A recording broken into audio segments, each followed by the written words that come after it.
Hello my young friends, good morning. स्वागत है आप सबों का मेरे चैनल फीस प्लस 2 में। मैं सुरेश सर फिर एक बार आपके साथ क्लास 12 के फिजिक्स का वीडियो लेकर आज हम आपके सामने नए अंदाज में हैं।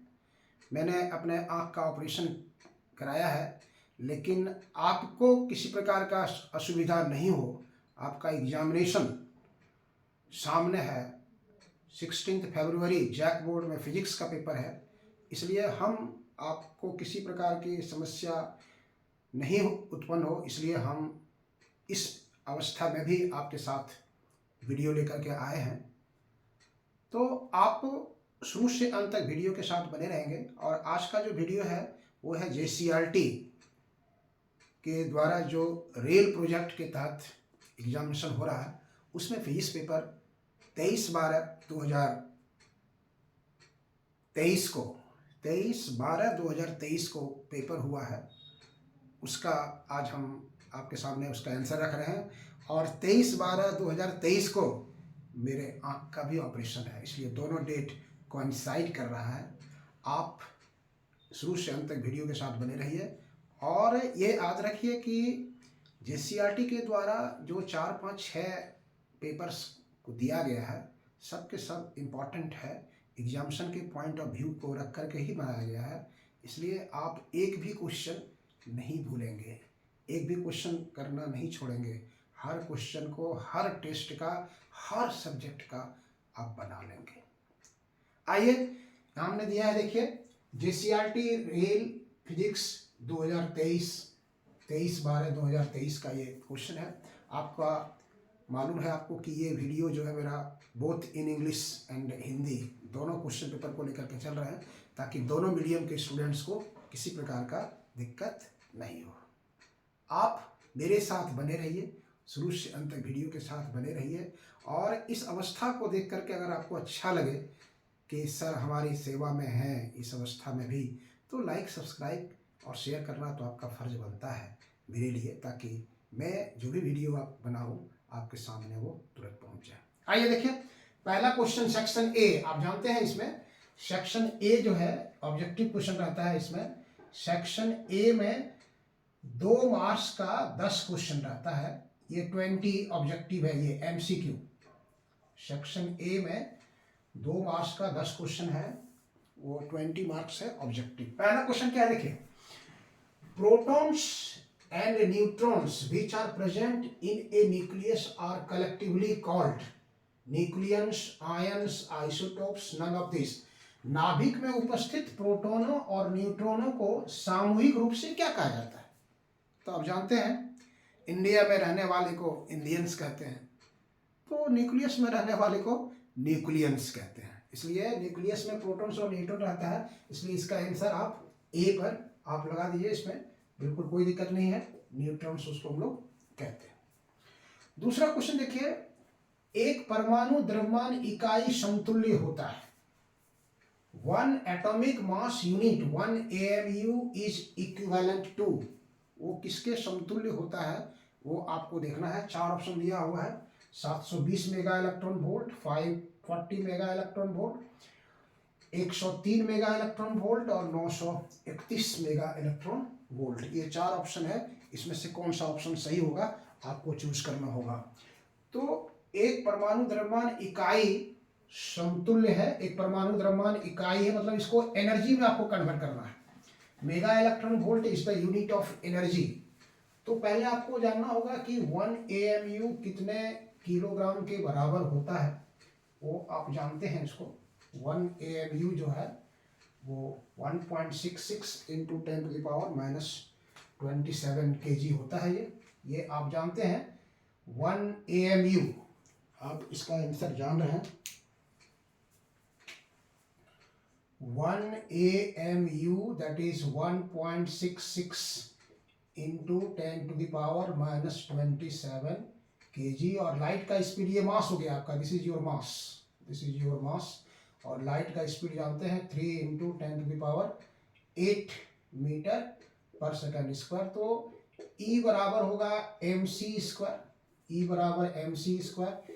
M हो गया 1.66 10⁻⁻27 और लाइट का हो गया 3 इंटू 10⁸ का स्क्वायर करेंगे आप यहाँ से मिल जाएगा आपको E इक्वल टू 1.66 10⁻⁻27 और ये 3 का स्क्वायर 9 हो गया और ये हो गया 10⁻16 ये जूल में आएगा। आप इसको गुना कर देंगे दोनों को तो ये आएगा 14.9 इंटू 10⁻11 से घटा देंगे ये जूल आएगा। इसको आप लिख सकते हैं 1.49 10⁻10 जूल हो गया। इसको इलेक्ट्रॉन वोल्ट में कन्वर्ट करेंगे इसको 1.49 10⁻10 डिवाइडेड बाय 1.60 10⁻19 ये इलेक्ट्रॉन वोल्ट में आएगा। तो यू विल गेट, इसको आप इसमें से सोल्व कर देंगे, ये डेसिमल हट जाएगा 149 बटे 160 तो आएगा 0.931 और ये ऊपर चला जाएगा 19 में से ऊपर चला गया तो 10 हट गया तो 10⁹ आ गया। ये इलेक्ट्रॉन वोल्ट आ गया। इसको लिख सकते हैं आप 0.931 इंटू 10⁻³ इंटू 10⁻6 इलेक्ट्रॉन वोल्ट। ये दोनों मल्टीप्लाई कर देंगे आप तो दिस इज 931 और ये 10⁻6 इलेक्ट्रॉन वोल्ट। इसको आप लिख सकते हैं 931 मेगा इलेक्ट्रॉन वोल्ट, चूंकि 1 mega electron volt is 10⁻6 electron volt. तो अब आप देखिए ऑप्शन कहां पर है आपका, ऑप्शन डी जो है that is correct. Option D 931 बिल्कुल सही है। ठीक है, तो हमने पूरा क्या करते हैं इसको बॉटम से लेकर के वहां तक आपको सोल्व कर दिया। आप इजी वे में इसको समझ गए होंगे। क्वेश्चन नंबर 3 आइए देखिए 1 kg द्रव्यमान के समतुल्य ऊर्जा है। What is equivalent energy of 1 kg? यही फॉर्मूला लगेगा E बराबर mc², बिल्कुल एक लाइन में बनने वाला है। E बराबर mc² लगा दीजिए, आपको एक लाइन में बनने वाला है सवाल है ये। E equal to mc², very easy है। देखिए यहाँ पर आपको m दे दिया है 1 kg और c आप जानते हैं 3 इंटू 10⁸ मीटर पर सेकेंड। E बराबर mc², m हो गया आपका 1 kg और ये हो गया 3 इंटू 10⁸ का स्क्वायर, तो दैट इज 9 इंटू 10⁻16 जूल। ये आंसर हो जाएगा आपको। देखिए ऑप्शन दिया है यहाँ पर 1 किलोग्राम द्रव्यमान के समतुल्य ऊर्जा है, 8 इंटू 10⁻17 नहीं है, 9 इंटू 10⁻16 जूल, इसलिए option B is correct. Option B correct. ठीक है, तो अब आइए क्वेश्चन नंबर 4 देखिए। क्वेश्चन नंबर 4 में क्या कहता है, नाभिकीय त्रिज्या के लिए कौन सा सही है? Which is true for nuclear radius. A यहाँ पर आपको दिया है, ए जो है इसका यहाँ पे द्रव्यमान है, ए इसका द्रव्यमान संख्या है, आपको यहाँ पर मास नंबर दिया हुआ है। तो कहता है कि इसमें कौन सा इक्वेशन सही है। तो देखो क्या बताता है कि वॉल्यूम ऑफ जो न्यूक्लियस होता है, volume of nucleus is directly proportional to its mass number. किसी न्यूक्लियस का जो वॉल्यूम है, वॉल्यूम जो है वो मास नंबर के डायरेक्टली प्रोपोर्शनल होता है। यहाँ पर देखिए ऑप्शन यहाँ दे दिया हुआ है R इक्वल टू R0 का square A², R equal to R0 A⁻3, यहाँ A⁻1/3 और A⁻½ तो कहता है यहाँ पे कि volume is proportional to mass number के प्रोपोर्शनल होता है। लेकिन वॉल्यूम होता है कितना, 4/3 पाई R3, 4/3 पाई R3, तो ये हो गया A, इसलिए R आपको चाहिए यहाँ से, तो R will be A⁻1/3, R will be equal to proportional to A⁻1/3। यहाँ से इसको हटाएंगे तो ये जो इसका वैल्यू कांस्टेंट का आता है R0 A⁻1/3, ये 1.2 फर्मी के बराबर होता है, आप याद रखेंगे इसको। यहाँ पर आपको जरूरत नहीं है इसका, लेकिन ये 1.2 फर्मी के बराबर होता है इसका। इसलिए A⁻1/3 कहाँ पे है, A⁻1/3 ऑप्शन सी जो है वो बिल्कुल सही है। Option C R equal to R0 A⁻1/3। Question number 5 आइए, which of the following has maximum binding energy per nuclear. निम्नलिखित में से किसका प्रति न्यूक्लियन बंधन ऊर्जा सबसे अधिक है? ऑक्सीजन, हाइड्रोजन, हीलियम और लिथियम दिया हुआ है। तो आप ग्राफ वहां देखेंगे, आपको बाइंडिंग एनर्जी पर न्यूक्लियन का ग्राफ जो है, इधर मास नंबर है, इधर बाइंडिंग एनर्जी पर न्यूक्लियन का ग्राफ जो आप देखेंगे, इस तरह से आपको ग्राफ अगर याद होगा तो देखेंगे इसमें जो ग्राफ दिया हुआ है उसमें सबसे ज़्यादा ऑक्सीजन का है। ऑक्सीजन का बाइंडिंग एनर्जी पर न्यूक्लियन सबसे ज़्यादा ऑक्सीजन का है, इसलिए option A is correct. Option A is correct. अब ये भी याद रखिए, binding energy per nucleon subjective question में भी आता है और 2 मार्क्स का अलग आता है, ग्राफ भी बनाने के लिए कहता है। What do you mean by binding energy per nucleon and explain it with graph. तो ग्राफ के द्वारा आपको समझाना है, इसलिए ऑप्शन ए करेक्ट है। क्वेश्चन नंबर 6 है, निम्नलिखित में से कौन सा कण हीलियम 4 का नाभिक होता है? नाभिक। Which particle is identical to helium 4 nucleus? Helium 4 nucleus, यहाँ अल्फा कण, बीटा कण, इलेक्ट्रॉन, प्रोटॉन है, आप जान रहे हैं। Alpha, beta, gamma radio active substance है। उसमें अल्फा जो होता है हीलियम का न्यूक्लियस होता है, बीटा फास्ट मूविंग पार्टिकल्स होता है, और गामा जो होता है वो इलेक्ट्रोमैग्नेटिक वेव्स है, फोटॉन्स है। इसलिए यहाँ पर बिना कुछ सोचे समझे आप इसको अल्फा पार्टिकल्स पर लगा सकते हैं। Which particle is identical to helium 4 nucleus? तो अल्फा पार्टिकल। निम्नलिखित में से कौन सा कण हीलियम 4 नाभिक के सदृश है? तो अल्फा कण इसका सदृश।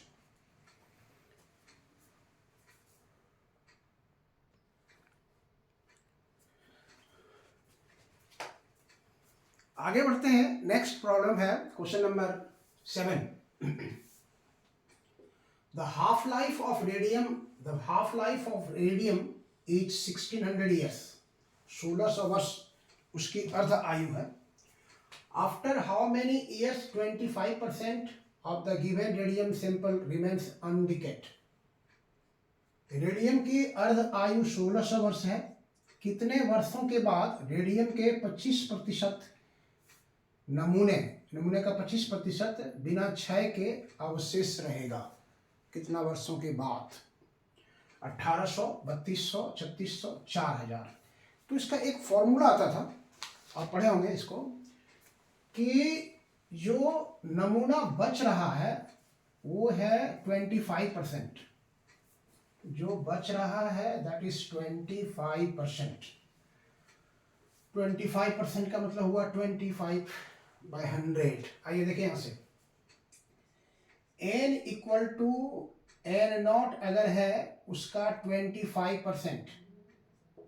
25% का मतलब हो गया 25/100 इंटू n0, 1/4, मतलब 1/4 n0 आया।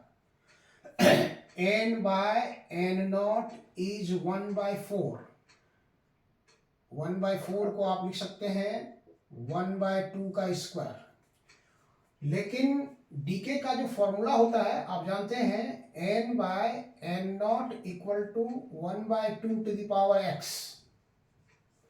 इसलिए यहां से अगर कंपेयर कर लेंगे तो x बराबर आपको निकल गया 2, और क्वेश्चन में t बराबर दिया हुआ है 1600 ईयर्स। अर्ध आयु, हाफ लाइफ जो है उसका 1600 वर्ष है। तो टाइम का फॉर्मूला होता है t equal to x into capital T। x हो गया t और ये हो गया 1600, तो ये हो गया 3200 ईयर्स, 3200 के बाद। इसलिए ऑप्शन बी जो है बिल्कुल करेक्ट। 3200 के बाद उसका जो सैंपल है उसका 25% अनडिकेट रहेगा। क्वेश्चन नंबर 8 आइए देखिए, नाभिकीय विखंडन का Q मान करीब होता है। The Q value of nuclear fusion is about. Q value हो गया किसी रिएक्शन के संपन्न होने के दौरान कितना हीट इवॉल्व होता है, या फिर कितना हीट उस रिएक्शन को संपन्न होने के लिए चाहिए, that is called Q value.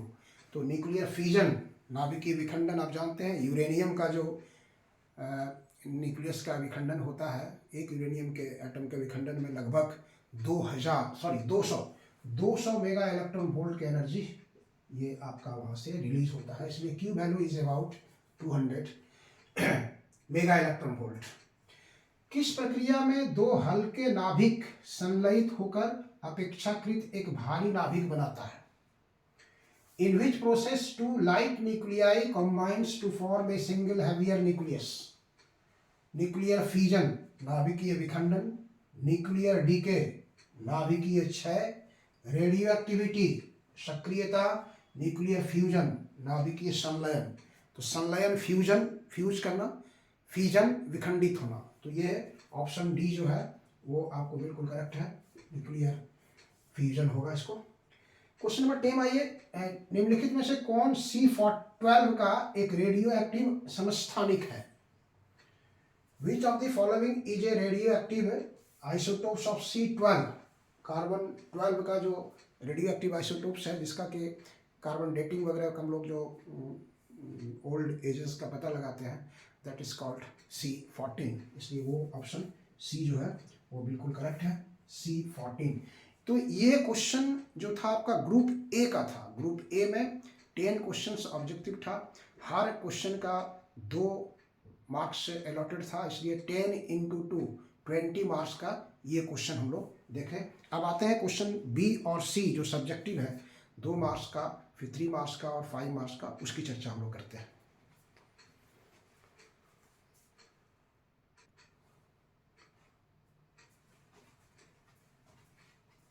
Group B, सी और डी। ग्रुप बी में जो वेरी शॉर्ट है 2 मार्क्स का क्वेश्चन, और ग्रुप सी में जो शॉर्ट है 3 मार्क्स का क्वेश्चन, और ग्रुप डी में जो लॉन्ग है 5 मार्क्स का क्वेश्चन, उसको हम नेक्स्ट वीडियो में लेकर के आएंगे। थोड़ा सा आँख को रिलैक्स चाहिए, उसके बाद हम फिर उसका तुरंत आपको एक दिन में तैयार करके देते हैं आपको। चलिए, कैसा लगा आपको मेरा वीडियो? अगर आपको अच्छा लगे तो लाइक करना, सब्सक्राइब करना नहीं भूलिएगा, ताकि मेरा वीडियो आपके पास पहुंचे और मुझे भी, मेरा भी मोमेंटम बना रहे। इसलिए थोड़ा सा इस पर ध्यान रखते हुए, 23 को एग्ज़ाम हुआ था और 23 को ही मेरा ऑपरेशन हुआ था, लेकिन फिर भी हम आपके लिए इस वीडियो को अपलोड कर दिए। चलिए, थैंक यू।